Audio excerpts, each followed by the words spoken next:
UP जो राजनीतिक तौर पर इतना समृद्ध राज्य है कि इसे साधने के लिए हर कोई अपना बेस्ट देना चाहता है। सभी राजनीतिक दल यहाँ अपने पैर पसारने की जुगत में रहते हैं और चाहते हैं कि अन्य राज्यों में थोड़ा कॉम्प्रोमाइज भी हो जाए तो चलेगा, लेकिन यहाँ सिर्फ परफेक्ट होना चाहिए। अब आप सोच रहे होंगे कि मैं परफेक्ट, बेस्ट और कॉम्प्रोमाइज का जिक्र यहाँ क्यों कर रहा हूँ। इसका जिक्र करना इसलिए जरूरी है क्योंकि यही सारी चीजें बीजेपी को यूपी में नहीं मिल पा रही हैं, जिसके वजह से पार्टी यहाँ नया प्रदेश अध्यक्ष को लेकर माथापच्ची करती नजर आ रही है। कभी प्रदेश की राजधानी में इस बात की चर्चा होती है कि पार्टी इस बार ब्राह्मण अध्यक्ष बनाएगी, तो उसी शाम दलित अध्यक्ष बनाने की अटकलों को भी हवा दे दिया जाता है। फिलहाल सबसे ज्यादा चर्चा ओबीसी को लेकर है और ओबीसी के कई बड़े नेता इस रेस में आगे भी हैं। अब प्रदेश अध्यक्ष के नाम की चर्चा ओबीसी नेताओं से शुरू करें तो इस चर्चा में सबसे आगे केशव प्रसाद मौर्य का नाम चल रहा है। राजधानी में कहा तो यहां तक जा रहा है कि केशव मौर्य को गृह मंत्री अमित शाह ने यहां तक कह दिया है कि प्रदेश अध्यक्ष आप ही बनोगे।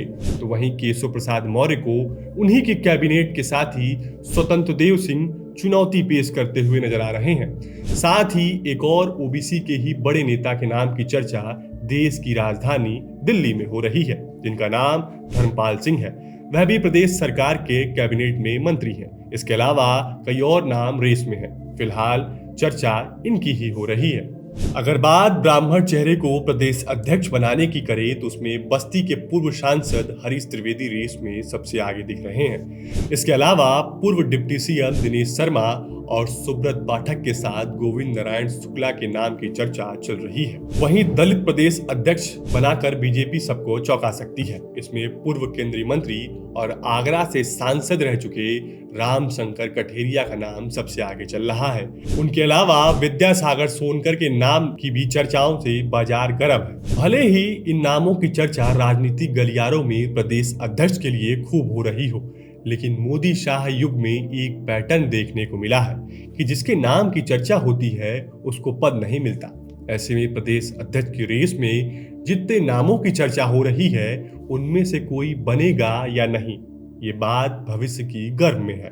लेकिन यूपी में बीजेपी जिस तरह से प्रदेश अध्यक्ष को चुनने में देर कर रही है, उससे एक बात जो समझ आती है कि पार्टी फिलहाल मंथन कर रही है कि जो नतीजे 2024 के लोकसभा चुनाव में यूपी में आए उसे ध्यान में रखते हुए ही प्रदेश अध्यक्ष के नाम का ऐलान किया जाएगा, क्योंकि इस वक्त जो भी प्रदेश अध्यक्ष बनेगा उसी के नेतृत्व में पंचायत से लेकर 2027 का विधानसभा चुनाव लड़ा जाएगा। ऐसे में समीकरणों को साधना बेहद जरूरी है जो 2027 के चुनाव में पार्टी की नैया पार लगाने में मदद करे। ऐसे में अब हमें थोड़ा जातीय समीकरण पर भी एक नजर दौड़ा लेनी चाहिए।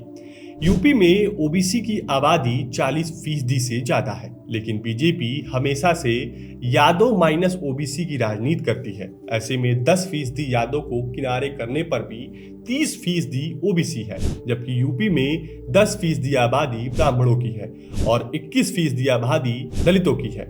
ऐसे में अगर आंकड़ों के लिहाज से देखें तो ओबीसी बीजेपी के लिए ज्यादा महत्वपूर्ण है। 2017 के विधानसभा चुनाव में बीजेपी को जो ऐतिहासिक जीत मिली थी वो ओबीसी प्रदेश अध्यक्ष के नेतृत्व में ही मिली थी। ऐसे में देखना ये होगा कि क्या बीजेपी एक बार फिर ओबीसी प्रदेश अध्यक्ष लेकर आती है या फिर किसी चौंकाने वाले नाम का ऐलान करेगी। फिलहाल प्रदेश की राजनीति में अटकलों का बाजार गर्म है और खुद को प्रदेश अध्यक्ष की लिस्ट में सबसे फेवरेट बताने वालों की होड़ लगी है। फिलहाल पार्टी सूत्रों की माने तो चर्चा इस बात की है कि राष्ट्रीय अध्यक्ष के चुनाव के बाद ही यूपी को नया प्रदेश अध्यक्ष मिलेगा। ऐसे में ये देखना महत्वपूर्ण होगा कि आरएसएस और बीजेपी के कई दौर के मंथन के बाद यूपी का नया प्रदेश अध्यक्ष कौन होगा। फिलहाल आपको हमारा ये वीडियो कैसा लगा हमें कमेंट बॉक्स में जरूर बताएं। देश और दुनिया की तमाम खबरों के लिए विट्टी चोखा को सब्सक्राइब करना ना भूलें।